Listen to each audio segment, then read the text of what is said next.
My parents always defended my golden child brother, even when he bullied and humiliated me. I finally escaped and built a life of my own, married the woman I loved and raised a son I adored. But then my wife confessed something that shattered everything. My brother was the real father of my child. You ever grow up in a house where the air itself feels heavy with things you can't say? Where every time you walk through the door, it's like stepping into a courtroom and you're always the one on trial? Yeah, that was my childhood. I was the oldest, by 2 years. My brother Leo came into this world screaming and was handed everything he ever wanted with a bow on top. From the minute he could talk, he was charming, bright-eyed, quick with a laugh and quicker with a lie. My mother doted on him like he was made of porcelain. Me, I was the backup plan, the helper, the test run they got wrong. I don't remember a single birthday where Leo didn't steal the spotlight. Once I turned 8 and got a model train kit I'd begged for.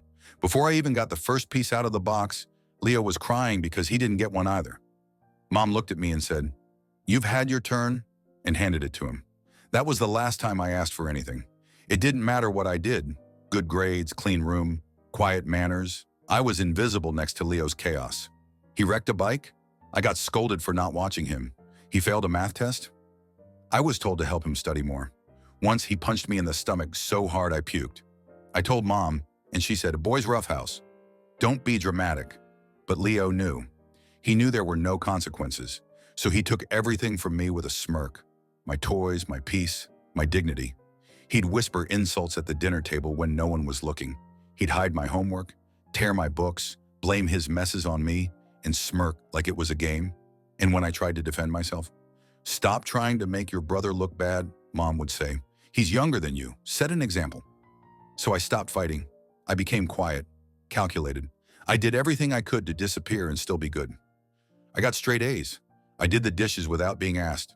Helped Dad fix the car, even though he never looked me in the eye. Dad was always distant. He worked long hours, came home tired, drank quietly in the living room while Mom talked Leo's ear off about his latest art project or school crush. He never seemed to notice the way Leo poked and prodded at me like I was some toy he was waiting to break. Until one day something changed. It was the summer before I turned 15. Leo and I were alone in the house. Mom had gone to visit her sister, and Dad was working overtime. Leo had just turned 13, and he was going through this phase where he thought he was invincible. He'd been picking fights more often, stealing from my wallet, tearing up my school notes, even threatening to tell Mom lies about me. That day he found my journal. It was nothing special, just a spiral notebook I kept under my bed. I'd written in it since I was 12. Just things I couldn't say aloud. How it felt to always be second. How I sometimes wish I'd been born an only child. How I hated that my own mother couldn't look at me without comparing me to him. He read it, out loud, mocking my words sentence by sentence while I stood frozen in the doorway. He did impressions of me, made his voice high and pathetic. He laughed so hard he cried. And then he tore the pages out, one by one, tossed them like confetti. I snapped. I lunged at him. We wrestled, crashing into the desk. I remember the sting in my knuckles when I punched him for the first time. The way his eyes widened in shock. He wasn't used to me fighting back. He hit me back, hard. I fell, cracked my shoulder on the bedpost. When Dad came home, the room was a mess. Blood on my lip. Leo with a black eye. Torn paper everywhere. "What the hell happened here?" he barked. Leo jumped in first. "He attacked me, Dad. He just lost it." I didn't say a word. I just looked at him. And then something happened I'll never forget. Dad looked around the room, saw the ripped journal pages, saw the bruise on my face, and for the first time in forever, he didn't believe Leo. "Go to your room," he said to him, voice low. Leo hesitated. "But Dad!" "Now!" He turned to me. "You okay?" I nodded, but I wasn't. Something had cracked open. Later that night, Dad came into my room, sat on the edge of the bed like he'd never done before. "He's been getting away with too much," he said. "Your mother. She makes excuses for him. Always has. I should have seen it sooner." He didn't say sorry, but he didn't have to. "You're not weak, you know," he said. "You've been caring more than you should." That night, something changed. For once, someone saw me. The next week, Dad signed me up for MMA classes. Said it might help me work through some anger. I didn't argue. The gym was a dump. Smelled like sweat and old leather. But I loved it. I was clumsy at first. Slower than the others. But the coach, Rick, was patient. He didn't care who my brother was, didn't care about my past. All he cared about was how hard I trained, and I trained like my life depended on it. Every punch was a memory, every block, a rebuttal, every sparring match, a battle against the ghosts in my house. I learned discipline, balance, control. I learned how to breathe through pain, how to stand when I wanted to fall. And the day I made varsity on the school wrestling team, Dad was in the bleachers. First time he ever came to anything. He didn't say much after, just clapped me on the back and said, "Proud of you." It was more than enough. Leo didn't like the new me. He couldn't push me around anymore. Couldn't win every argument. Couldn't knock me down without getting knocked right back. He started keeping his distance. At first it was just a little silence, then coldness, then resentment. And Mom, oh, she hated it. Hated that I was changing, that I was standing up for myself, that I didn't need her validation anymore. "Why are you being so aggressive?" she asked once. "I'm not," I said. "I'm just not playing the victim anymore." She didn't like that answer, but it was true. For the first time in my life, I wasn't invisible. Leaving for college felt like stepping out of a cage I never realized I'd been locked in. I remember that first night alone in the dorm. No screaming, no slamming doors, no Leo hovering like a shadow waiting to swallow my light. It felt like freedom. I threw myself into my studies. Mechanical engineering, a full scholarship, 18 credit hours. My days were packed from sunrise to midnight, and I loved it. Not because I had something to prove anymore, but because I finally had the space to build something that was mine. That's when I met Jenna. She was in my physics lab. Bright smile, always wore her hair tied up in this messy bun that never looked intentional, but somehow made her look like she stepped out of a movie. She asked me to help her with a project one day. I figured she was just being nice. But over time, those late-night study sessions turned into coffee dates, then long walks around campus, and eventually mornings waking up tangled in each other. She made me feel seen. Not in that superficial way people say, but truly seen. She laughed at my dry humor, asked about my MMA matches, listened to stories about my dad and how he was finally coming around. She never once judged me for the quiet anger I still carried. If anything, she helped me soften it. By our senior year, we were living together. I was the first to bring up marriage. She hesitated, said she had trust issues, said she'd been cheated on before. I told her I'd never do that I wasn't the kind of man who ran away from commitment. We got engaged a year after graduation. Jenna was working as a nurse. I landed a job with an engineering firm. We were building a life, slowly, not perfect, but ours. Then came the first betrayal. She cheated. It was early in our engagement. She confessed after a few weeks, in tears, said it was a drunken mistake with an old ex who showed up in town. She begged for forgiveness, promised it meant nothing. I wanted to walk. God, I wanted to, but I didn't. I kept thinking about my parents, about how they gave Leo second chance after second chance, and how I was never allowed to make a single mistake. I told myself this was different, that I wasn't weak for forgiving, that choosing love, stability, and a future was strength, not stupidity. I forgave her. It wasn't easy. The trust took time to rebuild, and part of me stayed guarded. But we pushed forward. We got married in a small ceremony. I remember standing at the altar, watching her walk down the aisle, thinking, this is it. This is where the pain ends. 2 years later, we had a son, Caleb. He was the kind of baby who made you believe in miracles. Bright eyes, quiet demeanor. Loved to be held. When I held him for the first time, I cried. Not out of fear or shock, but because I felt like I was finally giving the world something good, something untouched by the dysfunction I came from. Fatherhood changed me. I stopped thinking about Leo, stopped looking back. My life was full. Work, family, growth. I even started talking to Mom again, though it was surface level at best. Dad came around more, helped fix up the nursery, even started calling me just to chat. Leo? He was still Leo, bouncing between jobs, partying too much, bragging about his hookups. We saw him maybe once or twice a year at family events. Jenna was polite to him, civil. I didn't think much of it. She knew my history with him, knew the scars he left. I trusted her. That trust would be my undoing. It was a Tuesday night. Jenna and I had just put Caleb to bed. We were sitting on the couch. I remember she looked distant. I asked her what was wrong. She didn't answer at first. Then she said, I need to tell you something. The air shifted. I thought maybe she was pregnant again, or quitting her job. Something big, but manageable. She looked me dead in the eyes and said, I slept with Leo. I didn't understand. What? It was a while ago, before Caleb was born. The room spun. I felt my heart slam into my ribs. My hands went numb. What do you mean, before Caleb? I asked. She started crying. I don't know if he's yours. I stood up, walked to the other side of the room. My vision was blurry. I wanted to scream, but my body locked up. You let me raise him, love him for years, and you weren't sure he was mine? I didn't think it was Leo's, I swear. But lately, Caleb's smile, it looks like his. I couldn't unsee it. I couldn't breathe. I left the house, drove for hours, parked in some empty lot, and just sat there, staring at the dashboard, thinking about every moment, every diaper change, every bedtime story, every sacrifice. All of it, now in question. The next day, I ordered a paternity test. Waiting for the results was hell. Jenna moved in with her sister. I couldn't even look at her. I barely looked at Caleb, and I hated myself for it. 3 weeks later, the envelope came. Not a match. Leo was the father. I stared at those words until my vision blurred again. The pain wasn't sharp. It was slow, suffocating, like drowning.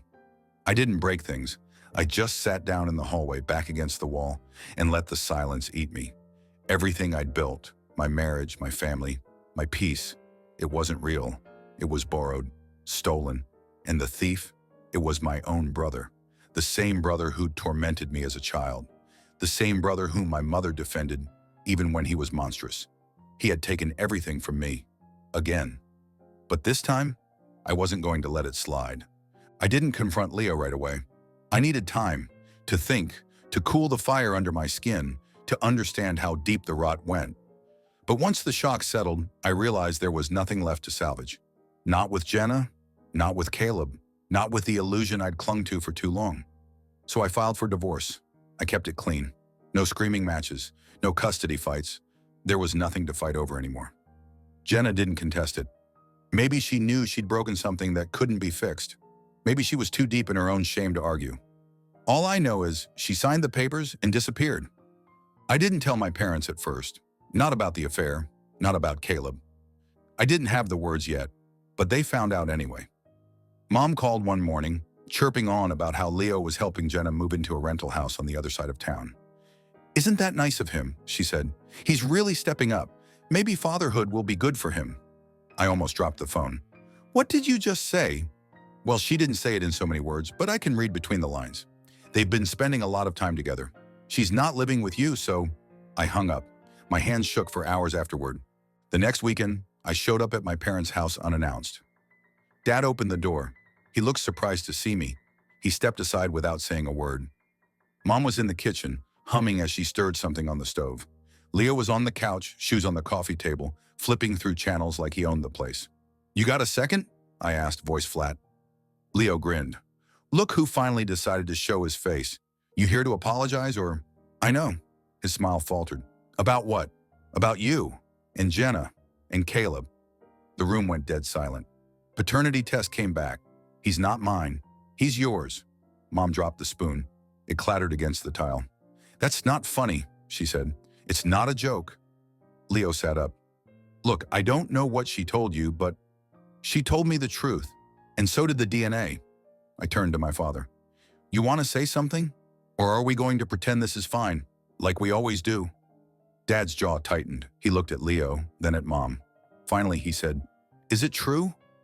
Leo shrugged. It happened. We didn't plan it. You slept with your brother's wife, Dad said slowly, the words tasting sour. You destroyed his family. She came on to me. Don't even try, I snapped. You think I don't know your game? I lived under your thumb my whole life. I cleaned up your messes. I took your punches. And now this? Mom stepped in then. He made a mistake. A terrible mistake, yes, but stop, I said. You always do this. You excuse everything he does, no matter how vile. You raised him to believe he's untouchable. And now look, he's still your brother. No, I said. He's not. Not anymore. Leo scoffed. Oh, come on. You're acting like you're some saint. You think you're better than me because you play the victim all the time? Dad turned on him. Enough. Leo blinked. You're not welcome in this house anymore, Dad said. I won't support you. I won't lie for you. You want to live with your choices? Then live with them, but don't expect me to be a part of it. Dad, no, I mean it, Mom gasped. You can't just… Yes, I can, he said. I should have done it years ago. Leo stood up, face flushed with rage and disbelief. You're seriously picking him over me? I'm not picking anyone. I'm choosing peace. And that means you're out. Leo stormed out, slammed the door behind him. The windows rattled. Mom stood there in shock, her mouth trembling. You don't mean that, she whispered. Dad didn't answer. I left after that. I didn't want to see the fallout. I had nothing left to say. A week later, I moved into a new apartment across town. Smaller, quieter. Every box I unpacked was a step away from the life I lost, and the one I never wanted to begin with. Jenna tried calling once. I let it go to voicemail. I'm sorry, she said. I know I don't deserve anything, but I had to try. Caleb misses you. I deleted it. I didn't miss Caleb. I missed the idea of him, the illusion of a son, the dream I'd built my life around. But that dream was gone. I started therapy. For the first time, I let myself unravel. I talked about the years of favoritism, of being invisible, of shaping my entire life around being the opposite of Leo, and how even then, he still found a way to ruin it. But the therapist said something that stuck with me. You were never the villain. You were just the one who paid the price. Dad called sometimes. We met for coffee once a week. We talked about books, work, politics. We didn't bring up Leo, not directly, but every silence between us said enough. Mom didn't reach out. Word got around that Leo had moved in with Jenna. They were raising Caleb together, trying to play house. I didn't care. I truly didn't. Let him have the mess he made. I chose solitude, and I chose never ever to look back. Not because I was bitter, but because I finally understood my worth. The first morning in my new apartment, I woke up to sunlight, not screaming. It spilled across the hardwood floor and warmed my face as I sat up. For a moment, I forgot the weight I'd carried for years. That was the beginning of something new. My life didn't change overnight. There were still long nights where memories clung like ghosts, where I'd think about Caleb's giggle or the way Jenna used to rest her head on my shoulder during movies, where I'd wonder for a moment what it would have been like if things had been different. But those moments passed. They always did. I filled my time with work. My job in engineering gave me purpose, structure, and pride. I took on bigger projects, worked longer hours, not to distract myself, but because I genuinely enjoyed creating something real, something stable, something no one could take from me. I kept going to therapy. It wasn't easy. Some sessions left me raw, others made me angry in ways I hadn't expected. But week after week, I learned how to unpack years of pain I'd never really processed. I learned to stop blaming myself for Leo's sins. I learned to grieve a child that was never mine. I learned that healing doesn't mean forgetting, it just means releasing the grip the past has on your throat. My father became a fixture in my life again. We'd meet for coffee every Saturday morning. No fanfare, just two men trying to rebuild a bridge over old shaky ground. We talked more about the present than the past, but occasionally he'd bring it up. I should have stopped it sooner, he said one morning, stirring cream into his coffee. The way your mother coddled Leo, the way I ignored what it was doing to you. I didn't say anything for a while. Then I just nodded. We're here now. That's what matters. We never said the word forgiveness out loud, but I think we both felt it. Mom never reached out directly, but she stopped defending Leo. That was her version of an apology. According to Dad, she still talked about Caleb sometimes. Missed him, maybe, but she respected my distance, my silence. She never tried to cross it. As for Leo, word got around through the family grapevine. He was living with Jenna in a cramped rental across town. He worked part-time at a car lot. Jenna picked up extra shifts at the hospital. They were making it work, or at least pretending to. From what I heard, Leo complained constantly about money, about responsibilities, about how nobody gave him a chance. I didn't feel sorry for him.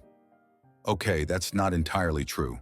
Sometimes, late at night, when everything was quiet, I'd think about him holding Caleb's hand on the way to school. I'd imagine him trying to help with homework or burning dinner while trying to cook. And for a flicker of a moment, I'd feel something. Not quite sympathy, not quite sadness, just a dull ache for what we both lost. But I never reached out, because some bridges aren't just burned, they're buried. One day I ran into Jenna. It was at the grocery store. I was grabbing coffee. She was in the frozen foods aisle with Caleb, who looked taller, older, still had that same quiet smile. The moment she saw me, her face went pale. "Hi," she said, her voice barely audible. I nodded. "Hey." Caleb looked at me confused. He didn't recognize me. Of course he didn't. It had been nearly a year. Jenna opened her mouth like she wanted to say something more, but I shook my head gently. "Not now. maybe not ever. I walked away. Months passed, then a year, then two. Life kept moving, and so did I. I traveled a little, something I never let myself do before. Took a solo trip to Japan, then to the Canadian Rockies. Climbed a mountain, stood at the edge of a cliff and screamed just to hear my voice echo back. It felt good, like I existed. I met someone new. Her name was Elise. She worked in architecture. Smart, thoughtful, didn't pry into my past unless I offered it. With her, I didn't feel like I had to be anyone but myself. We took things slow. She never pressured me for more than I could give. And over time, I realized something simple but profound. Love wasn't meant to feel like survival. I still think about the past sometimes. When I drive by the old neighborhood, when I hear a kid laugh in a certain way, when I catch my reflection and see the man I've become. But I don't live there anymore. I built a new life. One forged from pain, yes, but also from resilience. One shaped not by the people who broke me, but by the decision I made to heal anyway. To anyone who's been the invisible child, the scapegoat, the second thought, I see you, and you're not alone. We get to choose who we become, even if we don't get to choose where we started. And me, I chose peace. If you made it this far, thanks for riding with me.